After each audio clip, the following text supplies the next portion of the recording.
coming in, but I'll just, I'm Joshua Lourensz. I'm the Executive Director of Catholic Social Services Victoria, and just a really warm welcome to all of you this afternoon. We're launching a book that a lot of time and energy has gone into, so it's really great to share it with you all. And I'll just, people are joining from all over Australia, so just invite you just to sit quietly for a moment, and just, if you can recall the name of the Aboriginal peoples that where you're sitting. So I'm on Wurundjeri country, but I'm sure that not everyone else is. And so just, it's Naidoc week, so I just want to take a particular moment. It's normally in Naidoc week, it's normally celebrated in November, in July, November now.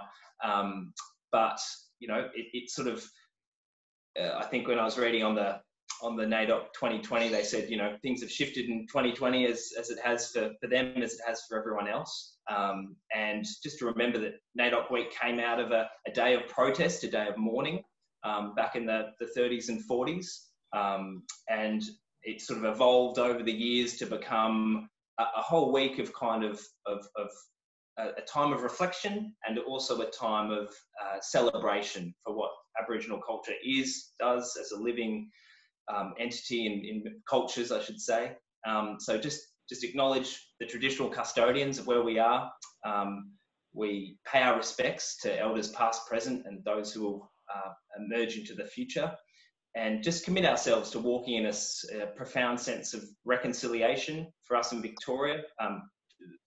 A conversation about treaty is ongoing, and I thought in the spirit of, I guess, celebration, just acknowledge Aboriginal Catholic Ministry Victoria, who have been working over many years to really enliven the life of within the church and in society itself, the role of Aboriginal people.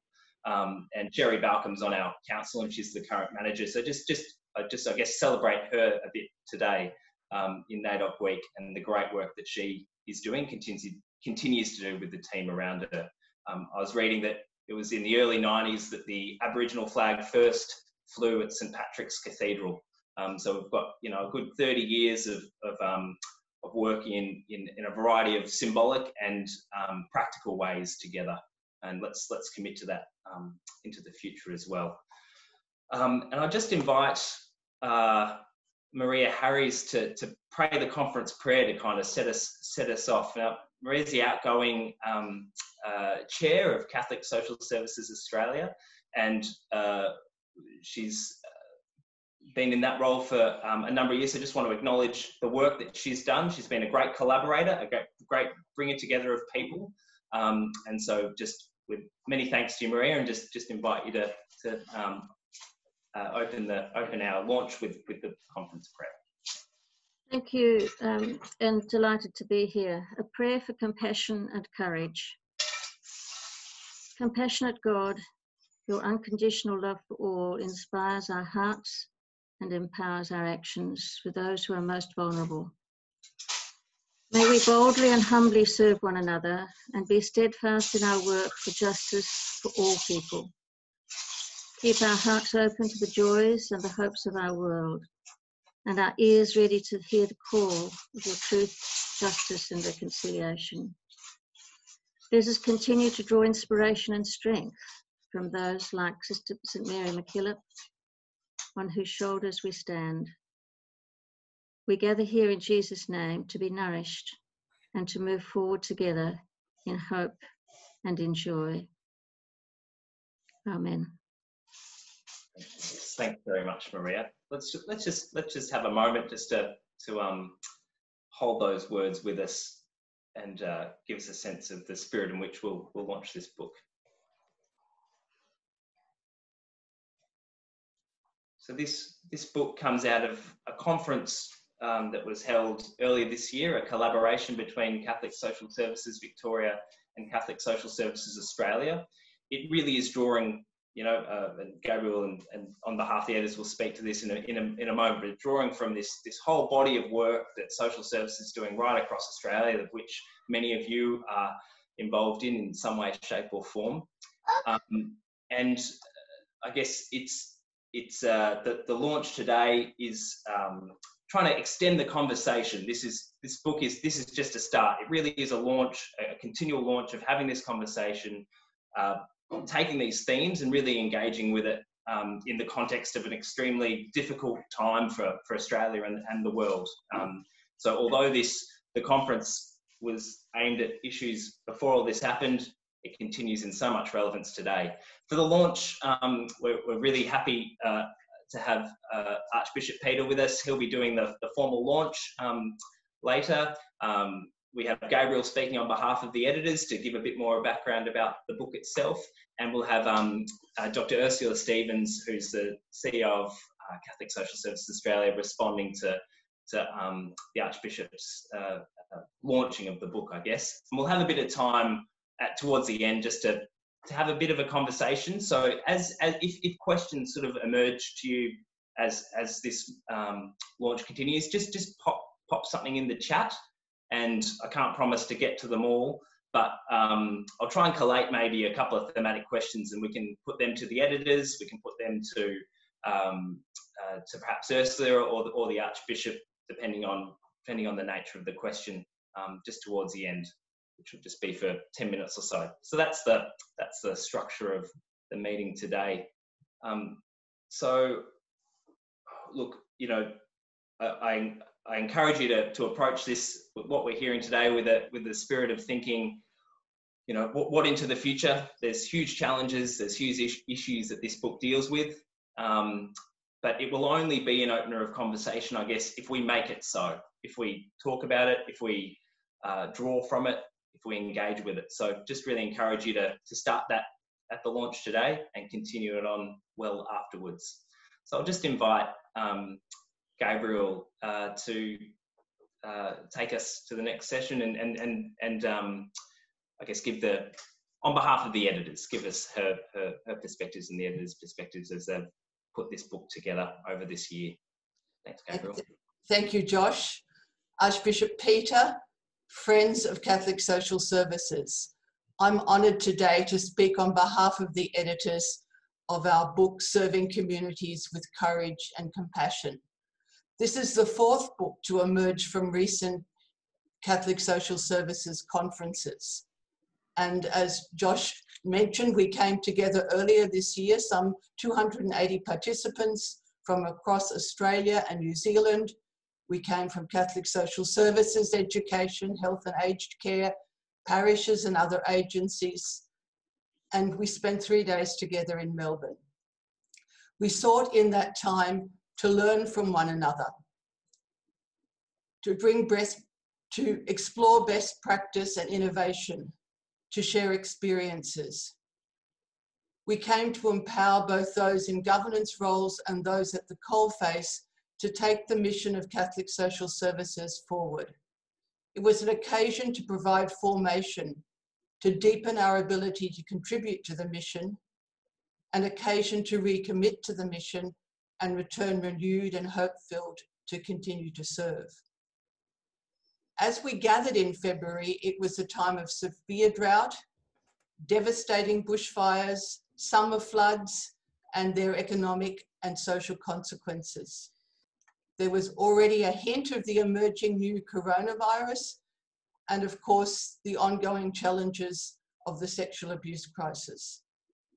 Against this background, one participant at the conference who's had decades of ministry experience remarked at the end that she'd never been to a conference that was so right for the times.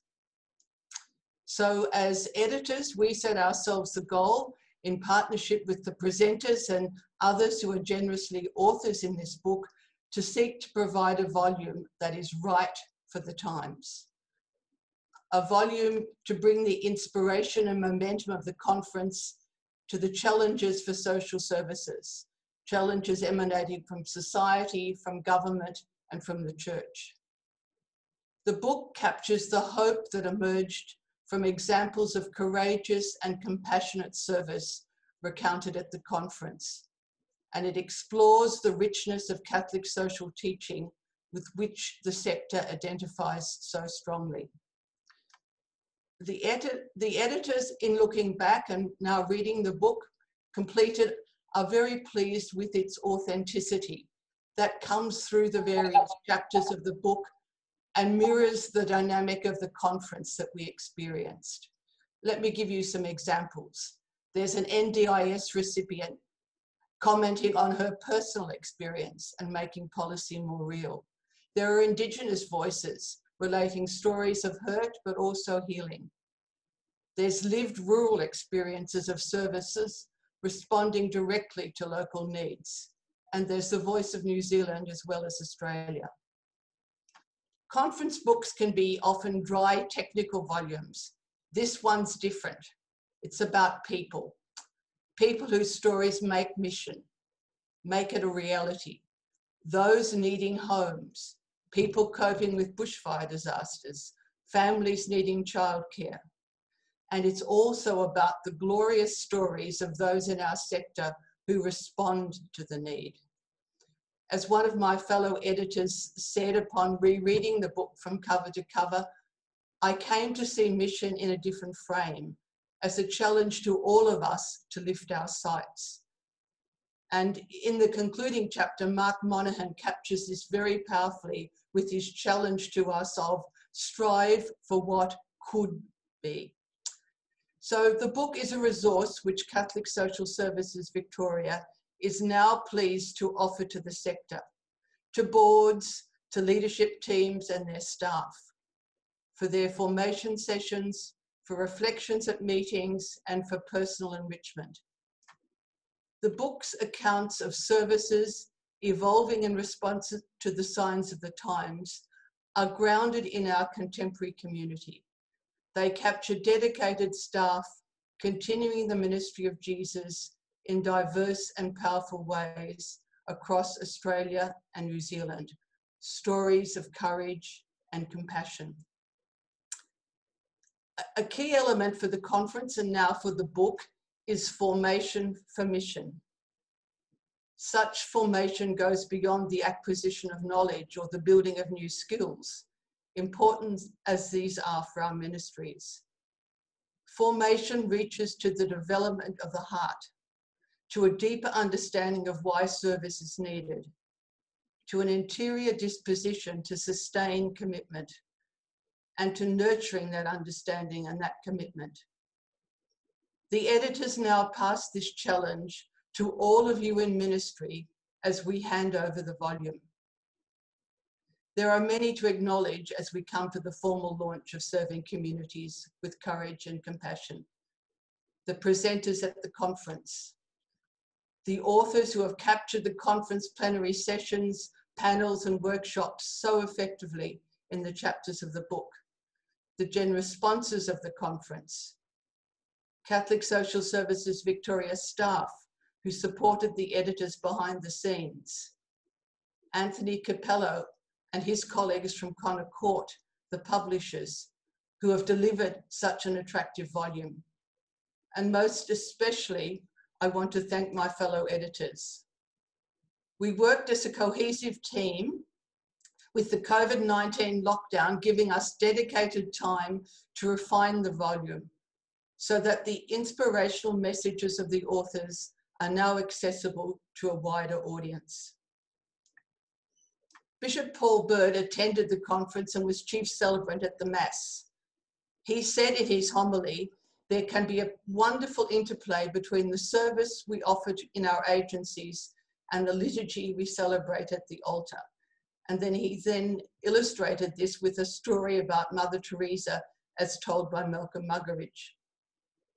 On one occasion, he'd heard Mother Teresa say, "This morning at Mass, sisters, we saw how reverently the priest held the body of Christ. Today in the streets, we'll meet the sick and the dying. We must likewise hold them reverently, for they too are the body of Christ." Bishop Paul's homily reminded us powerfully of the essence of Catholic social services. Let me conclude today with his prayer for our ministries, which he offered on the occasion of the conference Mass. May we grow in reverence for Christ as we meet him in those who are in need.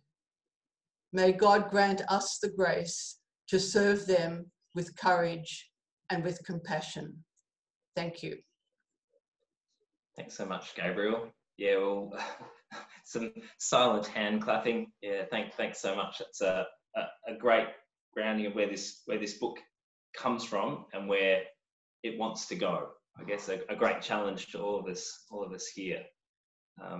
So thank you. I'll hand to Archbishop Peter to formally to make some remarks and formally launch this book into the world, into hard print. I think it's sitting in a warehouse in somewhere in the southern suburbs of Melbourne at the moment, but it will emerge. So over to you, Archbishop Peter.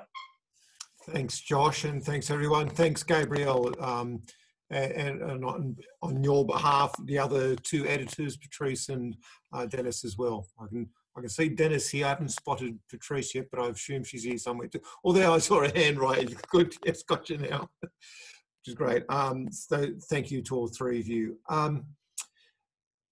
There was a TED Talk, I'm sure you've heard of these TED Talks, given about 3 years ago, that has become quite well known as a motivational thing that's used by companies to see how they might be able to build their sense. And this motivational TED Talk explains about the reason why something exists, and he uses the company, the Apple company, as an example of this. Everyone's got their product, their what, and they've got their processes by which they've brought this product, and the sense of why, and the sense of how to do it and all that.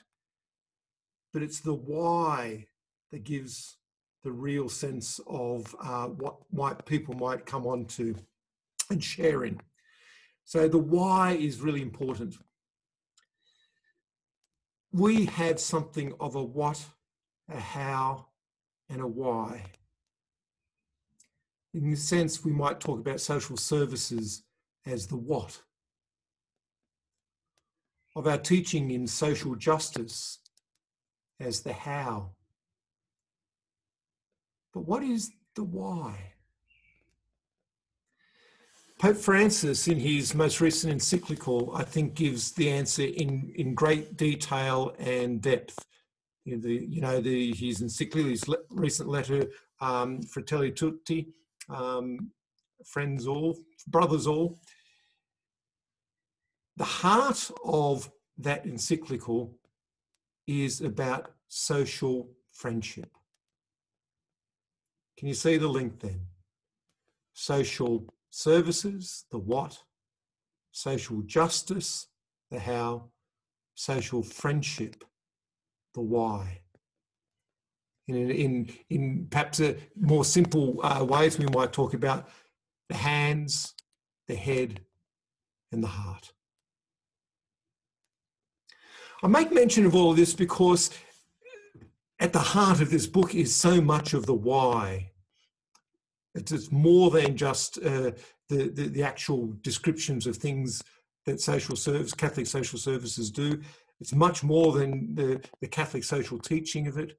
It's something of the life and the heart that's there. And I wanted to just note that particularly in terms of one of the chapters, which struck me as one of the ones that spoke to me most particularly. And that's the Makarata. I don't know if I pronounced that correctly, but correct someone later on, correct me if I got that wrong. The Makarata, healing the wounds of the past.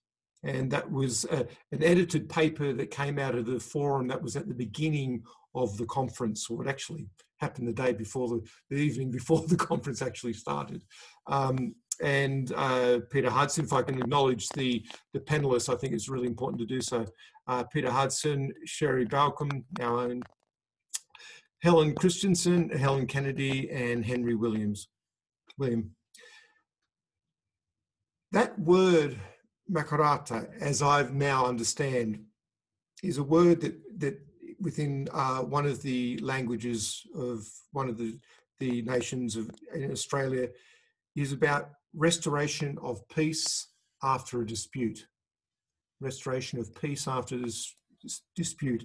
And it came out, and it was used within the context of the gathering and then the coming up with the Uluru Statement from the Heart.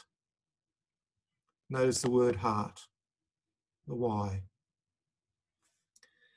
And that sense of a restoration of peace was then opened up by the panelists, not by theories of social justice that are needed or theories of reconciliation, but by stories. It wasn't presented to us by way of a concept to grapple with, but a way to walk. This restoration of peace after a dispute, at the heart of it is fraternity, friendship. And to be able to do that, walk that path of friendship, is to do a journey, to go on a pilgrimage. And to do so together, or walking together. And for those of you in our Catholic tradition, you might recognise that walking together is what synodality means, to walk together. So here in this one article in the book, Serving Communities with Courage and Compassion, in this one, I think, is something that might be said of the whole. And there's brought this volume together of somehow making things right, of personal conversion that is also about social conversion, a makarata, a healing, and doing so from the heart. So as I come to launch Serving Communities with Courage and Compassion, I just offer those thoughts to you as a way of perhaps coming into and reading and reflecting upon and then growing out of the volume that has been produced. We are people who work in social services, driven by a Catholic social teaching in justice. But most particularly might we be people who, in faith and hope and love, work with social friendship together. Sadly, I don't have a nice colour printer at home. I just have a black and white one. So with my lovely cover printed out on a black and white, I hereby officially launch Serving Communities with Courage and Compassion. Yay! Fantastic. Thanks so much, Archbishop Peter. The attention to detail with having the cover, really appreciated. It's great. And thanks for those words. I'll invite Dr. Ursula Stephens, who's the CEO of Catholic Social Services Australia, to respond and give her own reflection. Thanks so much, Ursula. Thank you, Joshua. Thank you very much, Archbishop Peter, for that beautiful launch.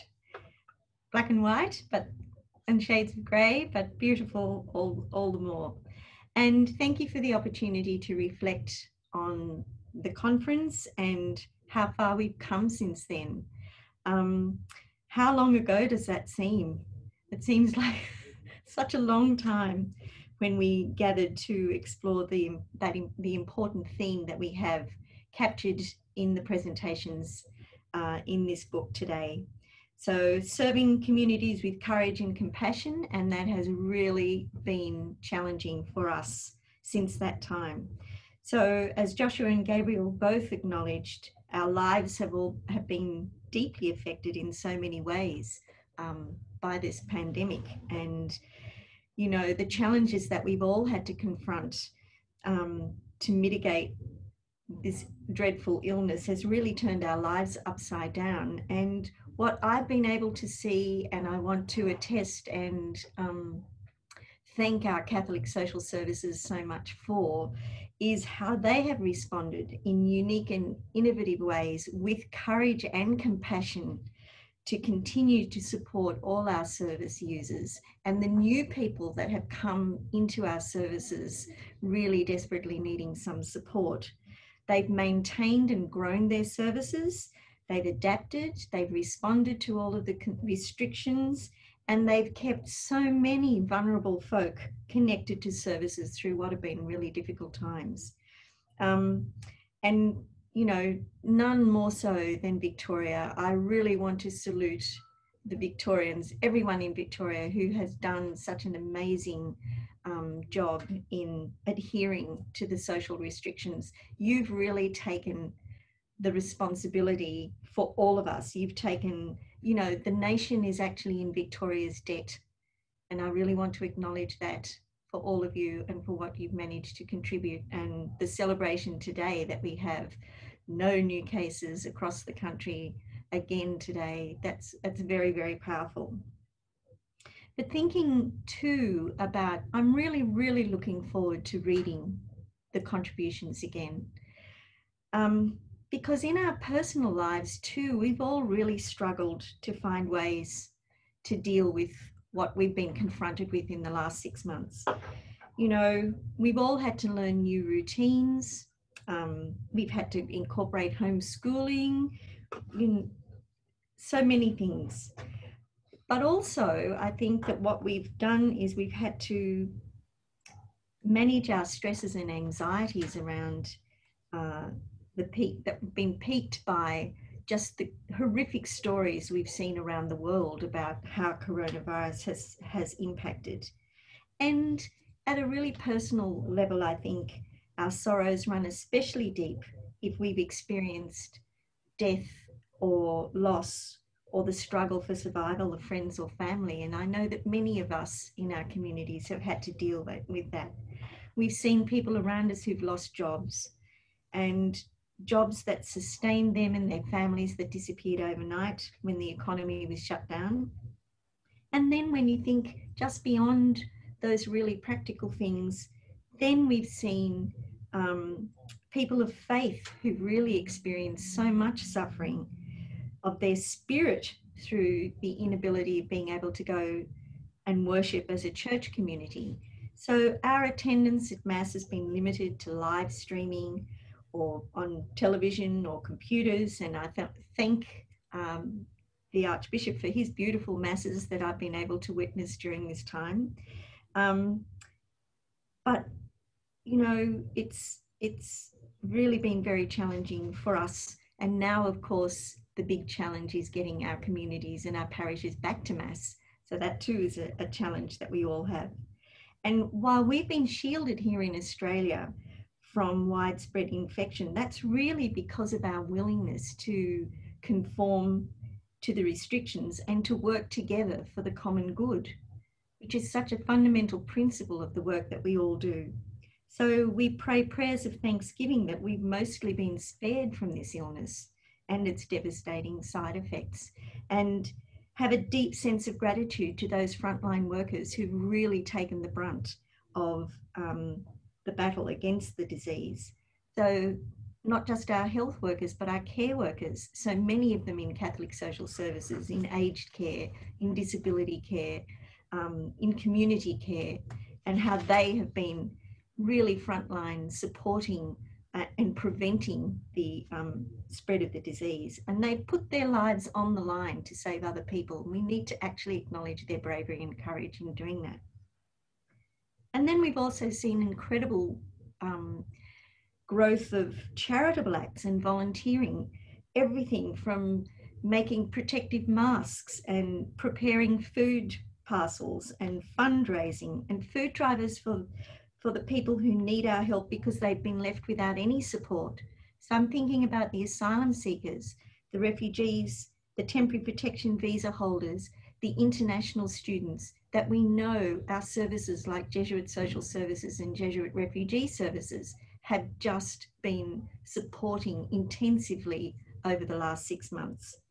And then of course we have to acknowledge that as a nation, we acted to protect some of our most vulnerable communities, our Indigenous communities, by locking them down in our remote communities, they would have been devastated if they'd been ravaged by COVID-19.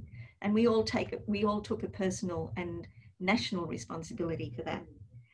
But then when you think about this, as we start to emerge from COVID-19, and I'm coming back to courage and compassion, Joshua, we've come to discover that after a crisis passes, there are lots of silver linings and beautiful byproducts that emerge through the sorrow and pain that we've all endured.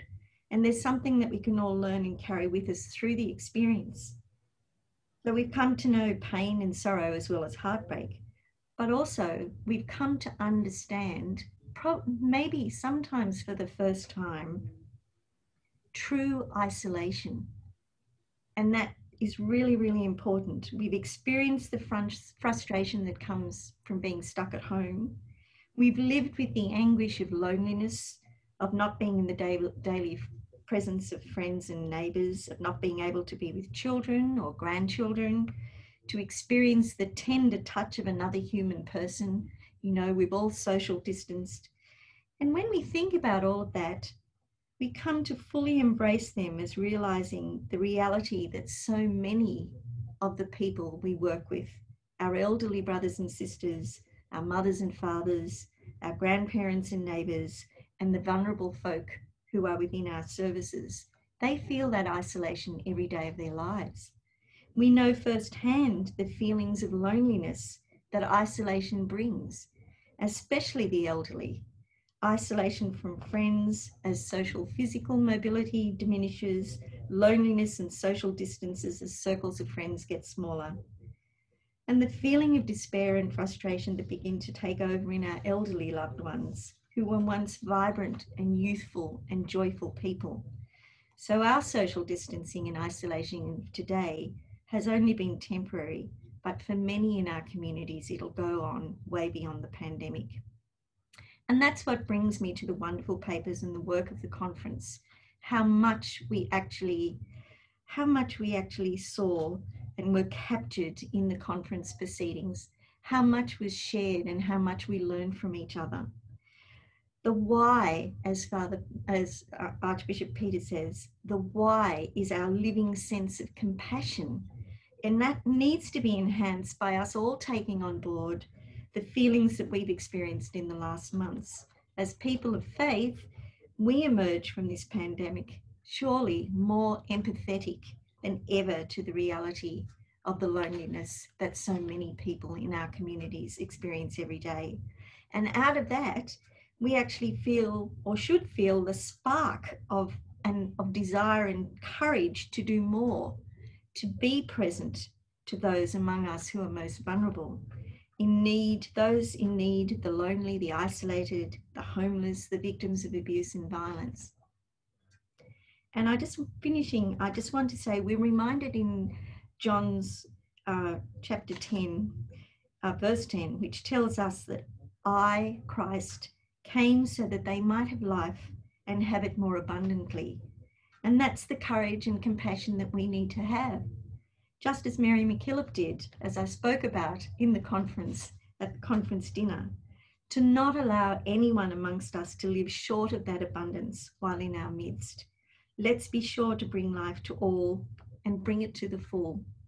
So thank you, Archbishop Peter, for your words of encouragement and support for all of us who are working in the sector, reminding us of the why.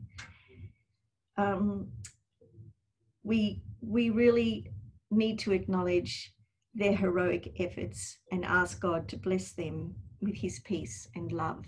Thank you very much, Joshua. Thanks, Ursula. That was fantastic.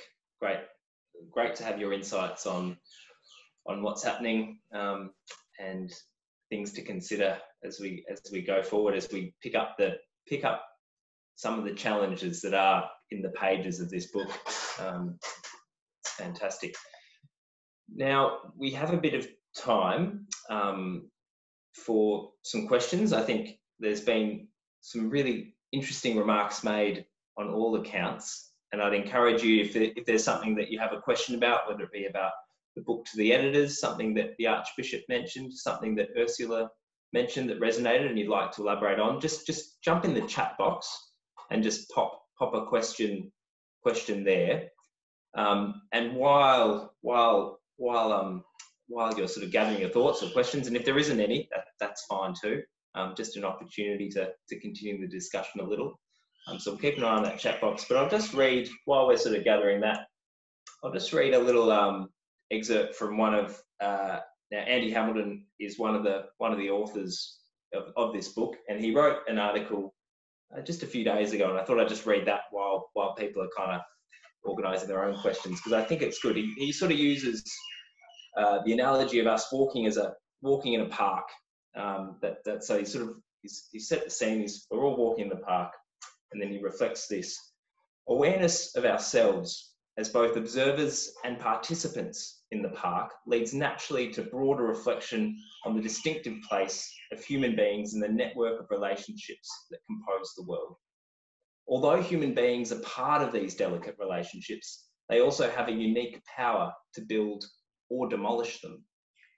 Unlike plants and animals, whose relationships are largely patterned or instinctual, human beings are reflective and can choose how to relate to one another and to the world around them. Their intelligence also allows them to plan, develop resources, and to act in ways that extend their power over other people and their environment. As a result, the human relationships that are nurturing or destructive of the environment are not simply those between individuals, but also those that constitute our economic and social institutions. The health of the environment and all of the people in it depends on the choices that these institutions embody. I think that to me is something that really resonates with this book. We're all part of organisations, of social institutions that need to work at a social level as well as a personal level in order to see the changes that we need to see to meet the challenges that are coming out with the being the hands and the heart and drawing inspiration from our heads at the same time to address these. Joshua, just while people are thinking about that, I was reminded when Archbishop Peter was talking about Fratelli Tutti, I heard recently a commentary about the encyclical, and the reminder was that we talk about liberty, equality, and fraternity, and that Western civilization especially has pushed the whole boundaries of liberty and equality, but have lost the whole issue around fraternity and connection, community connection, and that sense of service to others, that we're on this earth not just for ourselves, but for other people. And I think that that's a really beautiful message, Archbishop Peter, about the encyclical, is just how much it is about the other, not just ourselves. It's a very beautiful reading, and beautiful to contemplate the encyclical. I've heard a similar sort of point, Ursula, and the point that comes forward is that you can't have true liberty and true equality without fraternity. It's kind of at the basis of it all. A very important point. Josh, might I ask a question of the editors? Please. Yes. I wouldn't mind hearing editors. I'm using the plural. Having worked through the various papers and talks that became papers, what were the one or two key themes that emerged? Not the themes that everyone was asked to write about, but what emerged as a collective of that. It'd be interesting to hear your thoughts on that. I'll give one reflection on that, Archbishop. Denis Fitzgerald speaking. One issue is that most people probably focus on their programs, the position that they're in, the people that they work with, and they share those very movingly at the conference, and in a slightly different way in reflecting on reducing that to writing in the book, and that's so often the case. And I think the beauty of the conference and of a book coming out of it is that we can each look beyond our own patch. We can look beyond the needs, the people, the colleagues that engage us from day to day, to the broader arena, as Ursula outlined in her comments before, the bigger issues, the issues that might not be in our face day to day, but are part of our society, and to the deeper issues that you touched on, and Gabrielle touched on too. That to step back and look at the, I guess, what sustains us, what will attract others in together, what's going to build this fraternity that, as you say, is integral to liberty and equality over time. So a lot of the chapters were about the particular patch where the writers or the programs were, but collectively, they were palpably much more than that. And I think that collective draws each of us out of our own little patch and makes a richer, enriching whole. Thanks, Denis. Would Patrice or Gabrielle, would you like to add to that?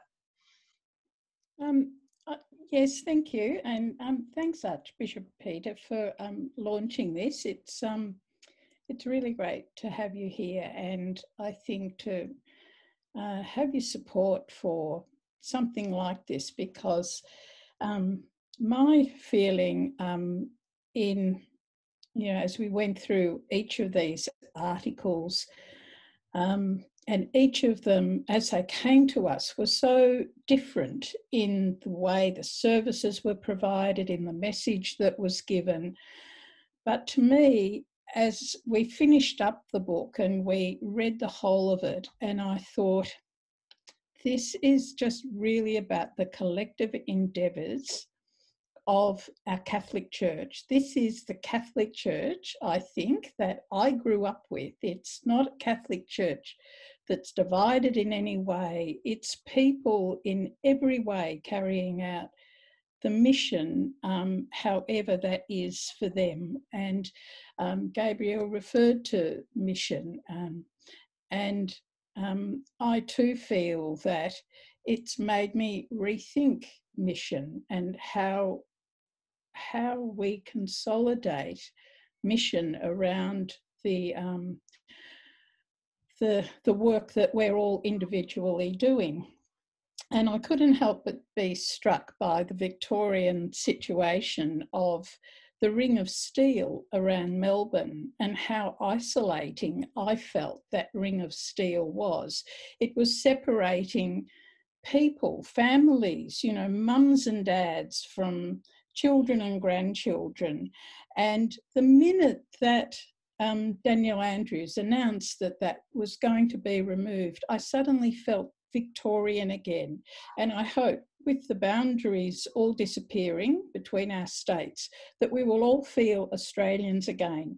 And the book, I think, represents all of us as Australians from all around Australia, sharing this collective endeavour of carrying out the work of Christ. And I think the other thing for me is it's not, it's not a book you will sit down and start from the beginning and end at the end. To me, this is a book that people should dip in and dip out of, because each of those chapters is cause for reflection and cause for great inspiration. And I think you will find it inspiring to again revisit those presentations that there were at that conference. And so they're just a couple of my reflections on it. Thanks, Patrice. Gabrielle, any last word? Just add a thought. I think one theme that emerges very strongly out of the book is hope. And it was the feeling I think people had at the end of the conference, and I think it comes out of the different services that people are providing. It's the people, it's the services. So a very hopeful story for the church and what's happening here. And one aspect of that hope is the number of young people who are taking on leadership roles and getting into governance roles in Catholic social services. And again, I think that's a reflection of hope. And thank you, Archbishop Peter, for launching it for us. And I think that's a theme that I'd like to draw out. Thanks, Gabrielle. That's great.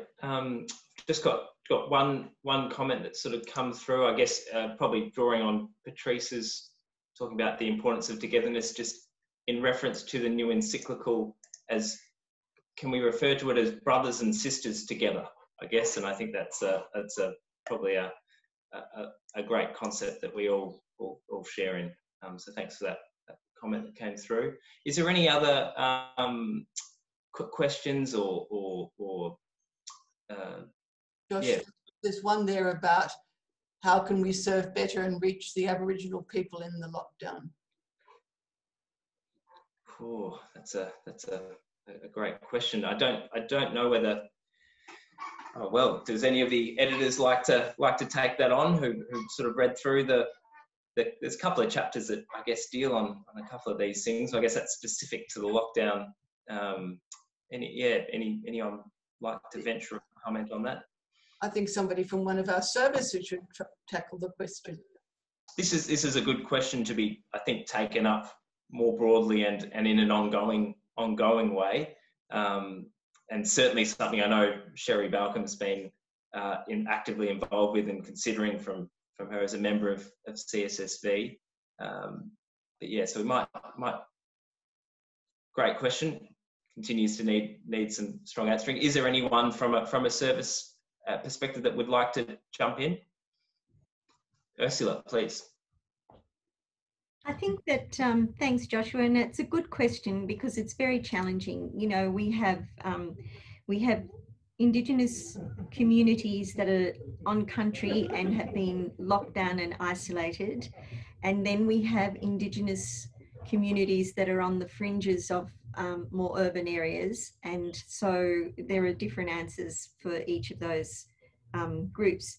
I think in the first instance, if you are thinking about how we can support Indigenous communities that are in lockdown on country, the most practical supports are around really around prayer support, of course, and then sensibly financial support, because one of the things that we've discovered through, you know, the government initiated an emergency relief response during the pandemic and allocated $300 million to support vulnerable people, you know, and communities. And one of the biggest issues for us has been the issue of food supplies, guaranteeing food security for these communities that are in lockdown, because the whole supply chain has kind of been impacted by the COVID-19, the rush on purchases, you know, the mad toilet paper rush that we all saw at the beginning, and then things like foods that would normally have been imported from overseas not coming in. So Indigenous communities have actually been quite impacted by the cost of foods, getting foods into their community stores. And so it really is a very practical thing to do, to be making a donation to some of those community services, community enterprises, to actually help them to facilitate supporting their communities. It sounds ridiculous to say, but it is really tough going for some of our services that are working with those remote communities to actually continue to support them. Thanks, Ursula, for your insight on that. Joan, you perhaps had something to add? Well, one thing I would say would be that Sherry Belcom has been really daily putting updates into her messages, and they're very, very valuable. I think part of it is we think of remote communities and we think of urban communities, and most of our First Nations people do live in urban communities, but it's remarkable, and we're all remarking that across the whole board, nobody is saying very publicly that they have done better, even including the urban as well as remote, much, much better in the handling of COVID than the rest of the community of Australia. And we're only just stopping to think, if it was the other way around, it would be headlines in the papers. If it's this way around, that they've done so much better, it is just not being publicly acknowledged. That's one of the things I'd want to say there. Joan Kennedy probably knows more. Thank you so much. No, you're shaking your head, Joan Kennedy. Nothing further to add. Oh, Joan has brought that up perfectly. We have a BNATS meeting on next Tuesday, and Joan and I will talk to Sherry about some of the questions that came up, because I'm sure she'd be very happy to respond. So we'll make sure we send your messages back to her. Thank you. Thank you so much. Great having such a knowledgeable audience. Patrice. Thank you, Josh. Look, I think one of the big things that came out of the book was the voice of our Indigenous brothers and sisters. And I think we've got to have more strongly that voice of our Indigenous brothers and sisters in every walk of life, in everything that we do. And I think there's hope in seeing that happen, but we've got a long way to go. But I think we've all got to get a mindset in whatever we're doing that we must be inclusive of this voice. It must come out strongly and we must hear it. And that's one of the things I think that we can at least make some contribution about. Josh, can I ask a question of Archbishop Peter? Archbishop Peter, I love the fact that you picked up about Makarrata. And I think I'd like to ask you, how do we take that sense of hope and healing into the Catholic Church these days? I feel there are so many people disaffected, hurt in so many ways, and yet I think there's a very strong sense of their faith. But how can the Church take Makarrata and put it into practice? Talk about putting me on the spot. Oh dear. The sense of the synodality as something that walking together is important, that we're on a pilgrimage. Now, in a pilgrimage, there's going to be, parts where, just putting it in sort of very practical things, you're going to get blisters and bruises and bumps and get lost, and there will be partings from some and so on.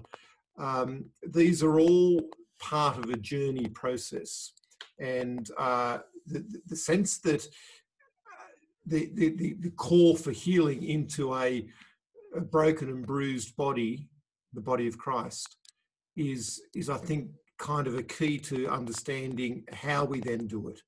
So recognising who it is that is wounded, who it is that is broken, who it is that is feeling the pain of life within our local church. All of that then finds ways of walking together with one another in that regard. So I don't think there's anything prescriptive that could be named. Yes, there could be prescriptive things. I mean, that's quite possible, but they would end up just being things that you tick off. So it's this sense of how do we learn to walk together. Trust is a big word here. Often enough I get asked, you know, how are you going to rebuild trust? Well, no, I'm not going to rebuild trust. And not me only, but not everyone. But by my actions, may I become trustworthy. And therefore, how do we walk in a way that is attentive to one another, and in being attentive to one another, being able to bring signs of healing.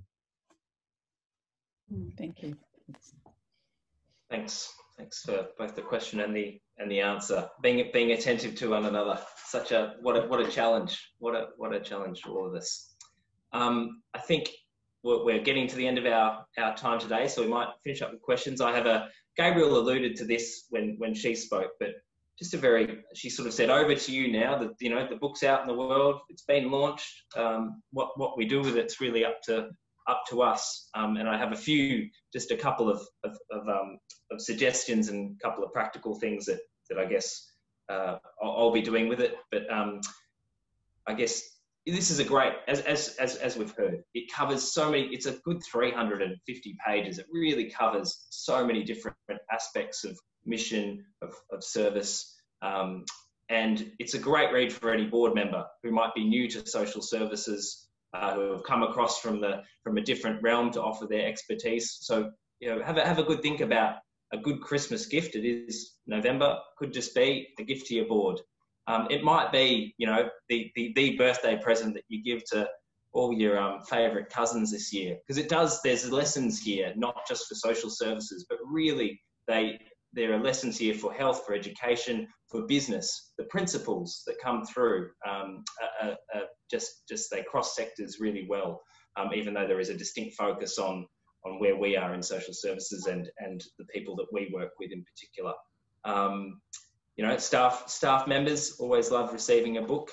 We're sending it out for our Mission Inspired Leadership Program. We're sending this book out to each of the participants as a part of that, as a part of the resourcing package. And yeah, there's a few other people who'll receive as a gift from CSSV. So you have a think creatively how we get this out. If there is something that resonates and a discussion that needs continuing, think within your organisation or within your social justice group, or the intersection between parishes and social services is addressed in this book, and collaboration. Think about a reading group, perhaps, of perhaps a couple of chapters. Our social services, as today, there's a wealth of wisdom, and many are willing to share it. So if your organisation would like a speaker to talk at your staff meeting or something like that to enhance the conversation, be in touch. Be in touch with Ursula. Be in touch with myself. We can find someone for you. No worries. So just great. Encourage you to take this book launch as a launch. We'll put a link in the chat. We'll also send it round. So there's a 10% discount for a few more days, I think, for all you attendees and anyone who attended the conference. So that's, you know, it's not much, but it's a little bit. So we'll send around the link and the code, but they're both there in the chat box if you want to jump off and buy one. Of course, at a normal launch, we'd have the table full of books and we'd be selling them, but we can't do that. So this is the way. It's taking about 10 days to reach, to sort of reach a destination. So just keep that in mind. If you are, you know, if you think it is your sister's birthday next week, just tell them their birthday present's coming a little late. So I think that's all really. Just on behalf of Catholic Social Services Victoria, just the amount of time put in by the editors to this book, by the publisher, by you who have all attended the launch, by the writers, you know, I think it's some 50 odd people. It's just incredibly, just this book itself is a great example of social services working together with our broader community to put something out that's going to be really useful to everyone. So thank you everyone for the wonderful gift of time and energy and wisdom and skills that you all have given in various ways. And thanks everyone for joining us today. It's been a really great session to be with you all.